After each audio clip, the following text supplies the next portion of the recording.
আজকের ভিডিওতে তোমাদেরকে খারাপ এলইডি বাল্ব কিভাবে তোমরা রিপেয়ারিং করবে বা ঠিক করবে, আবার ওষুধের বা মেডিসিনের পাতা দিয়ে কিভাবে তোমরা যে কোনো খারাপ নষ্ট এলইডি বাল্ব ঠিক করে নিতে পারবে কোনো রকম সোল্ডারিং আয়রন ছাড়া। নিজেরা নিজেদের বাসা বাড়িতেই ঠিক করতে পারবে। একটা ওষুধের পাতা থেকেই তোমরা এই এলইডি বাল্বগুলো ঠিক করে নিতে পারবে কোনো রকম খরচা ছাড়া। তোমাদেরকে আমি স্টেপ বাই স্টেপ দেখিয়ে দেবো কীভাবে তোমরা একটা ওষুধের পাতা থেকে বা মেডিসিনের পাতা থেকে কিভাবে এই এলইডি বাল্বগুলো পুরোপুরিভাবে ঠিক করবে, যে কোনো ওয়ার্ডের হোক বা যে কোনো কোম্পানির এলইডি বাল্ব।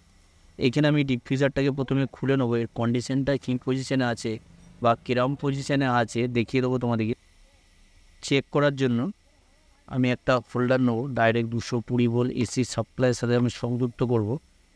এলইডি বাল্বটা প্রথমে জ্বলছে নাকি দেখে নেবো। এখানে দেখতে পাচ্ছ কোনো রকমভাবেই জ্বলছে না।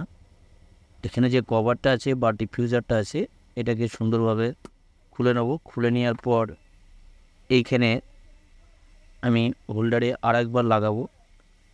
লাগানোর পর তোমরা কোনো তার নিতে পারো বা এই ধরনের চিমটি দিয়ে,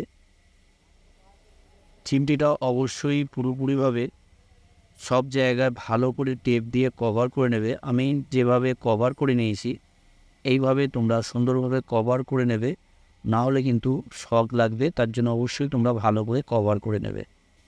এবার এলইডি বাল্বটা এখানে যে এমসিবিসিবি প্যানেলে যে এসএমডি এলইডিগুলো লাগানো আছে প্রত্যেকটা এলইডি আমি চেক করব। এখানে কোনো রকমভাবে জ্বলছে না। এখানে ভিতরে যে ড্রাইভার সার্কিটটা ঠিক আছে নাকি তোমাদের কোনো রকম আমি তোমাদেরকে মাল্টিমিটার দিয়ে চেক করে দেখাবো। তো তোমাদের কাছে মাল্টিমিটার যদি না থাকে তাহলেও এই কাজটা বাসাবাড়িতে করতে পারবে। এইখানে দেখো আমি মাল্টিমিটারে 200 ইঞ্চি রাখলাম। ভেতরে যে ড্রাইভার সার্কিটটা ঠিক আছে নাকি তোমাদেরকে একবার দেখিয়ে দিই। এখানে ভোল্টেজটা আউটপুট আসছে নাকি এখানে আমি একবার মেপে নেব। এখানে ভোল্টেজটা মাপার পর তোমাদেরকে বলে দেবো কীভাবে তোমরা ওষুধের পাতা দিয়ে এই এলইডি বাল্বগুলো পুরোপুরিভাবে ঠিক করবে। এখানে দেখতে পাচ্ছ 110, 109, 111, 12 এরকম ভোল্টেজ থাকছে। তার মানে আউটপুট ভোল্টেজ ওকে আছে, ভেতরে ড্রাইভার সার্কিটটা ঠিক আছে। এখানে যে প্রবলেম আছে, এখানে যে এসএমডি এলইডিগুলো আছে এই এলইডিগুলোরই সমস্যা আছে। এখানে আমি প্রত্যেকটা একটা করে শর্ট করে দেখব। অনেক সময় কি হয় এইখানে যে এসএমডি এলইডিগুলো আছে এইখানে যেমন তোমরা একটু লক্ষ্য করলে বুঝতে পারবে, এইখানে দেখো একটা এলইডি একটু ব্ল্যাক হয়ে আছে। তার মানে এখানে যে এসএমডি এলইডিটা ব্ল্যাক হয়ে আছে কিছুটা অনুভব করা যাচ্ছে এই এসএমডি এলইডিটা খারাপ আছে, ওপেন আছে, তার জন্য এই সমস্যাটা হচ্ছে। সেক্ষেত্রে কোনো রকম মাল্টিমিটার বা কোনো রকম কোনো কিছু দরকার পড়ে না। মোটামুটি আইডিয়া করে এসএমডি এলইডিটাকে শর্ট করে দিলেই সমস্যাটা ক্লিয়ার হয়ে যায়। আবার অনেক সময় কি হয়, এই ধরনের যে এসএমডি এলইডিগুলো দেখতে পাচ্ছ এই এসএমডি এলইডিগুলোর মতনই সব এলইডিগুলো একই রকমের থাকে, সেক্ষেত্রে বোঝা যায় না।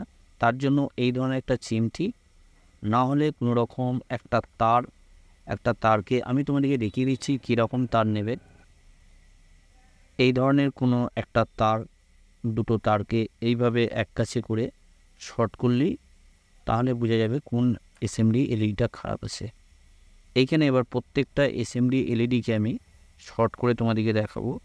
এখানে দেখতে পাচ্ছ আমি শর্ট করছি, কোনো রকমভাবে এলইডি বাল্বটা জ্বলছে না। এইখানে এটা শর্ট করে একবার দেখব। তো এইখানে যখন আমি শর্ট করছি তাহলেও জ্বলছে না।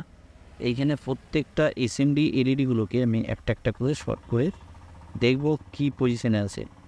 তো এইখানে আমার লুজ কন্টাক্ট আছে, তার জন্য এই সমস্যাটা হচ্ছে। তো আমি এইখানে যে ব্ল্যাক কালারের যে এসএমডি এলইডি আছে ব্ল্যাক কালারের এসএমডিটা আরেকবার আমি চেক করে দেখব। এখানে যে এসএমডি এলইডিটা আছে এইখানে শর্ট করার পর দেখতে পাচ্ছ এখানে পুরোপুরিভাবে এলইডি বাল্বটা জ্বলছে। এবার পুরোপুরিভাবে সম্পূর্ণভাবে নতুনভাবে কীভাবে এলইডি বাল্বটাকে আবার নতুন ব্যবহার করবে বা নতুন যেরকম ছিল সেইভাবে কীভাবে রিপেয়ারিং করবে তোমাদেরকে বলে দেবো। এইখানে আমি তোমাদেরকে প্রথমেই বলেছিলাম যে ওষুধের বা মেডিসিনের যে পাতাগুলো থাকে সেই পাতাগুলো দিয়ে আমি এই এলইডি বাল্বটাকে রিপেয়ারিং করব। তো এই ধরনের ফেলে দেওয়া ওষুধের যে পাতাগুলো থাকে এই পাতাগুলো দিয়ে এই এলইডি বাল্বটাকে পুরোপুরিভাবে রিপেয়ারিং করব। রিপেয়ারিং করার জন্য এইখানে যে এসএমডি এলইডিটা আছে এই এসএমডি এলইডিটাকে আমি পুরোপুরিভাবে তুলে নেব। যে কোনো তোমরা ওপেনার দিয়ে বা যে কোনো কিছু দিয়ে তুলে নিতে পারো, আমি তোমাদেরকে তুলে দেখাচ্ছি। এইখানে এইভাবে এরকম সুন্দরভাবে আমি এসএমডি এলইডিটাকে পুরোপুরিভাবে তুলে নেব। তুলে নেওয়ার পর এইখানটা একটু ভালো করে পরিষ্কার করে নিতে হবে। তো এইখানে যে পয়েন্টগুলো আছে, দুটো পয়েন্ট আছে, দুটো পয়েন্ট কিন্তু আলাদা আলাদা পয়েন্ট আছে। এখানে তোমাদেরকে রেখে দিচ্ছি। এইখানে দেখো, এখানে যে দুটো পয়েন্ট আছে, দুটো পয়েন্ট আলাদা আলাদা পয়েন্ট আছে। এই জন্য সবচেয়ে বেস্ট সলিউশন বা ঘরে কোনো রকম বাসা বাড়িতে যখন এই কাজটা করে কোনো রকম খরচা ছাড়া এই কাজটা তোমরা বাসা বাড়িতে করতে পারবে অনায়াসে। এই জায়গাটা আমি ভালো করে পরিষ্কার করে নিচ্ছি। পরিষ্কার করে নেওয়ার পর এবার তোমাদেরকে আমি দেখিয়ে দেবো কীভাবে তোমরা বাসাবাড়িতে এই এলইডি বাল্বগুলো কোনো রকম খরচা ছাড়া এই মেডিসিনের পাতা দিয়ে রিপেয়ারিং করে নিতে পারবে। এইখানে আমি কিছুটা অংশ আমি কেটে নেব, জাস্ট এখানে লাগানোর মতন সাইজ মতন তোমরাও কেটে নেবে। এইভাবে আমি সাইজ মতন কেটে নিচ্ছি। কেটে নেওয়ার পর এবার যে কাজটা তোমাদের করতে হবে আমি তোমাদেরকে স্টেপ বাই স্টেপ বলে দেবো কীভাবে তোমরা এই কাজটা করবে। এখানে আমি সাইজ মতন কেটে নিলাম। কেটে নেওয়ার পর তোমরা যে কোনো একটা টেপ নেবে, যে টেপে বেশ ভালো আঠা আছে ওই ধরনের কিছু একটা টেপ তোমরা নেবে। আমি ইলেকট্রিকের যে টেপগুলো ব্যবহার করা হয়, কোনো তার লিক হয়ে গেলে বা কোনো কিছু হয়ে গেলে যখন তারে জড়ানো হয় যে টেপ, সেই টেপে আমি নিয়েছি। তোমরা এই ধরনের একটা ভালো টেপ নিয়ে নেবে। নিয়ে নেওয়ার পর এইখানে দেখো, এই টেপটাকে আমি সাইজ মতন কেটে নেব। সাইজ মতন কেটে নিয়ে এইখানে, তো বেশি বড় সাইজ মতন কাটা যাবে না, মোটামুটি সাইজ মতন যেন এইখানটা কভার হয়ে যায় ওরকম সাইজ মতন কেটে নেবে। কেটে নেওয়ার পর এবার তোমরা যে কাজটা করবে, এইখানে দেখো এই পাতাটাকে আমি এই জায়গায় সুন্দরভাবে লাগিয়ে নেব। এইখানে সুন্দরভাবে পাতাটাকে আমি এই জায়গাটায় লাগিয়ে নেব, যাতে করে এই জায়গাটা পুরোপুরিভাবে দুটো যে পয়েন্ট তোমাদেরকে দেখালাম ওই দুটো পয়েন্ট পুরোপুরিভাবে যেন স্পট হয়ে যায়। এইখানে আমি সুন্দরভাবে এবার টেপটাকে লাগিয়ে নেব। টেপটা তোমাদেরকে প্রথমেই বলেছিলাম সুন্দরভাবে লাগিয়ে নেবে, আটাটা যেন ভালো থাকে। তাহলে আটাটা ভালো থাকলে কী হবে, এখানে কোনো রকম লুজ কন্টাক্ট থাকবে না। এখানে এবার এই কাজটা হঠাৎ করে তোমরা বাসাবাড়িতে যখন এলইডি বাল্ব নষ্ট হয়ে যায়, তখন অন্ধকার হয়ে যায়, সেক্ষেত্রে তোমরা এই কাজটা করে অনায়াসে ওই এলইডি বাল্বটাকে তোমরা ব্যবহার করতে পারবে। তো দেখতে পাচ্ছ এবার আমি এখানে তোমাদেরকে জ্বালিয়ে দেখাবো। এখানে ডাইরেক্ট সরাসরি 220 ভোল্ট এসি সাপ্লাই দেবো। এসি সাপ্লাই দেওয়ার জন্য একটা হোল্ডার নিলাম। তো এইখানে দেখতে পাচ্ছ এলইডি বাল্বটা পুরোপুরিভাবে জ্বলছে কোনো রকম অসুবিধে ছাড়া। এইভাবে তোমরা যে কোনো এলইডি বাল্ব, ফেলে দেওয়া নষ্ট এলইডি বাল্ব, বা যখন বাসা বাড়িতে সবচেয়ে ভালো জিনিস হয় কখন, যখন বাসা বাড়িতে হঠাৎ করে এলইডি বাল্ব একটা নষ্ট হয়ে যায়, সেক্ষেত্রে না নতুন এলইডি বাল্ব থাকে না রিপেয়ারিং করার মতন সময় থাকে। সেক্ষেত্রে তোমরা হঠাৎ বাসা বাড়িতে এই কাজটা নিজেরা অনায়াসে করে নিতে পারবে, করে নিয়ে ব্যবহার করতে পারবে। ওকে, তো ভিডিওটা যদি ভালো লাগে অবশ্যই একটা লাইক করে দেবে, লাইক করতে ভুলবে না। আর এই ধরনের ভিডিও পাওয়ার জন্য অবশ্যই চ্যানেলটাকে সাবস্ক্রাইব করে অল নোটিফিকেশন অন করে রাখবে।